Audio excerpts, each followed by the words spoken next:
Yes? Well done. Mr. Ambassador, thank you for hosting us here. And let me start with Gaza. Prime Minister Netanyahu last week publicly opposed the 15-point plan. You were in a meeting yesterday with Kouchner and the Prime Minister. Did he change his mind? No, the Prime Minister in Israel has always agreed to the 20-point plan that the President put forth a year ago. And he's still committed to that. I think there were things in the 15-point plan that were slightly different that he said we're not necessarily on board with that, but we're going to keep the commitment we made. But that commitment starts with Hamas disarming, and that really was the focus of the discussions yesterday. It's very cordial. It went extremely well. Will this happen soon, the disarmament? We hope so. We've been hoping that for a year. But it's up to Hamas. They're going to have to do it sooner or later. They're not going to be able to keep their weapons, and they're not going to have a future of governing Hamas, and that was, or governing Gaza. That's been clear. Never any doubt about that. No disagreement whatsoever. Many Israelis did not like the fact that Kouchner met with Khalil Haya. They also did not like the fact that he met with Mr. Witkoff, again with Hamas leaders. Should we get used to it? I don't think Jared met with them because he thought that he was dealing with honest brokers, but he needed to convey the message very clearly from the United States. You've got to disarm, demilitarize, and you have no future here. I'm asking this because I want to ask a question that I thought twice before asking it. Will you meet, if you had the chance, will you meet Osama bin Laden after 9/11? Because a lot of Israelis are doing this equivalation. Yeah, and that's perfectly fine for them to make whatever speculations or comparisons. And I think they just need to understand that this was in the context of Jared Kushner expressing face-to-face the will of the United States, you must disarm. And they got their word. We'll find out. Okay. Let's hope they do.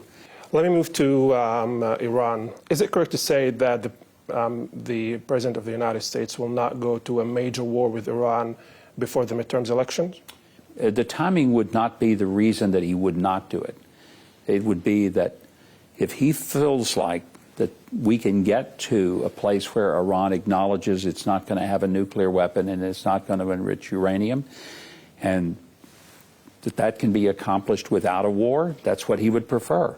They've been kicked in the rear end pretty hard twice. If they wanted a third time, then they continued just to push toward these nuclear ambitions, and they'll have it again. Okay. Let me move to another subject that you spoke about a lot lately, and it's what's happening in the West Bank. We saw, it's called tens of Israelis that you call terrorists are actually sieging houses of Palestinian families. A lot of them asking themselves, and also said that in the media, we need more protection. We need more protection from you, from the U.S. Do you give that to them? Well, we can't go in militarily. We can't go in with police force. We don't have the authority. Israel's a sovereign country. We can't go into any of these areas and provide police or military protection. The U.S. doesn't have that. What we can do is to point out that we are going to stand for American citizens, whether they're Israeli or Palestinian, and if they're attacked and if there are acts of terror that are committed against them, whoever they are, we're going to try to insist that something be done to stop that sort of illegal and, frankly, thuggish activity. But let me please push back on this, because you spoke about it last week. You tweeted. Yep. Nothing really changed there. I mean, the houses are still under siege. A lot of Palestinians, Americans, some of them are actually believers like you in Qusra and Taibeh, saying that we need more from our government. We need more from our ambassador. Are you doing enough? I've been to Taipei several times. We have sent people from the embassy to all of these communities where we've had issues. We have invoked the joint process that we have between the United States military, the Israelis, and the Palestinians. There is a joint force that also involves Canadians and other European countries to try to de-escalate tensions there. Now, sometimes people think that if they don't see us, if we're not there taking down, the tents that somebody puts up, that we're not doing anything. And I think that's kind of unfair. because we have been very engaged. When we hear from a family that they say their house has been taken over, we immediately engage with both the military and the Israeli police. We would like to see severe consequences for people who engage in, and I'll use the term, terrorist activity. And I've been, rebuked by some Israelis that say, no, that's not terrorism. Well, terrorism, by definition, is when you do things that terrorize an individual, a community, a family, and you carry out things in order to change their behavior. Well, what do you think is happening there? It's to change their behavior and make them afraid to live in their own homes. It's not fair to the families who are Palestinian, who own their homes, who have a right to raise their families without fear. It's also incredibly hurtful to the state of Israel and to the Jewish people.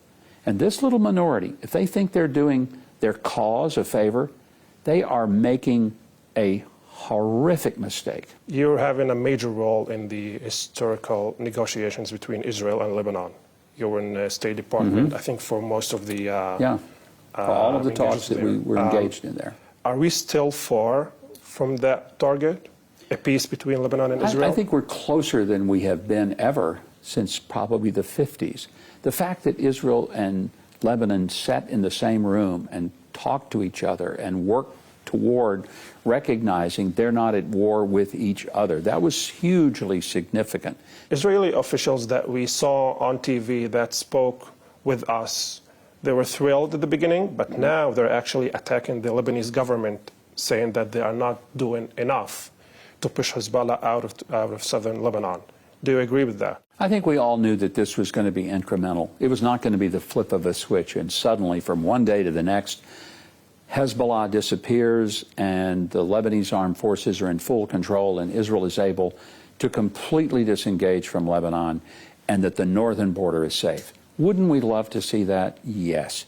But I think all of us engaged in the process knew this is going to be incremental and it is going to take time, and we have to be patient with the process. But to the credit of the Israelis, they're not leaving until they know that it is safe for the people in places like Metula and Kiryat Shimona.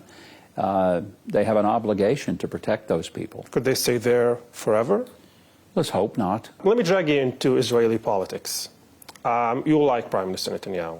I've known him for over 30 years. Would you like to see him as the next Prime Minister of Israel?